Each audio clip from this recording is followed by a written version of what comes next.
23 août 1946, Winston Churchill débarque en Suisse pour un séjour de 3 semaines. Une foule en liesse lui réserve un accueil triomphal. C'est quand même une grande vedette, ils l'ont entendu pendant toute la guerre, c'était quand même celui qui avait osé défier Hitler, c'est le seul. Vive la liberté! À Berne, il prononce quelques mots en français. Et vive la Suisse!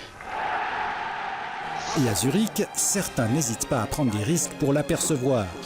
Je crois que son popularité à ce moment-là était beaucoup plus grande à l'étranger que celle qu'il était chez nous. C'est-à-dire, il était regardé à ce moment-là, je crois, plutôt comme un homme du passé qu'un homme du futur. Une année plus tôt, en effet, les électeurs britanniques lui ont fait perdre son siège de Premier ministre au profit des travaillistes. Churchill s'est senti terriblement humilié par ce revers électoral. Donc c'est un homme aigri, amer et qui se relance en tenant des propos d'avenir. C'est donc en tant que chef de l'opposition que Churchill arrive en Suisse. Il passe le plus clair de son temps dans cette villa cossue de Bursinel, sur les bords du Léman, loin des regards indiscrets. Et vu son statut, pas question pour les autorités fédérales de financer son séjour. Il a fallu faire une quête, en quelque sorte, pour trouver 50 000 francs rapidement, ça a été trouvé assez rapidement, et mis à disposition de moyens par des banquiers, des financiers, des Suisses de Londres qui avaient un peu d'argent, etc.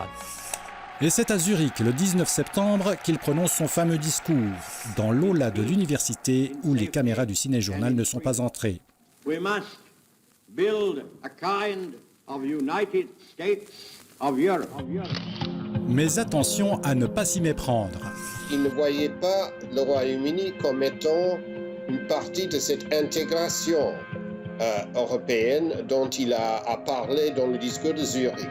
Salvation of the common people. Il voit que cette Europe est délabrée. Le délabrement de l'Europe va conduire au communisme, au triomphe de Moscou.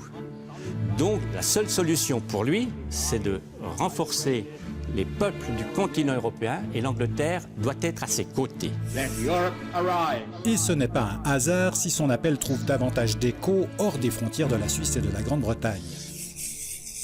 Churchill repart à Londres dès le lendemain de son discours. Et si le souvenir de sa visite s'est estompé aujourd'hui en Suisse, en Grande-Bretagne, son imposante stature reste incontournable.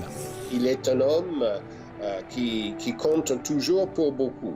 Et si vous demandez des Britanniques qui est la personnalité historique pour vous la plus importante, au moins dans le XXe siècle, ça sera sûrement Churchill. Et vive la Suisse!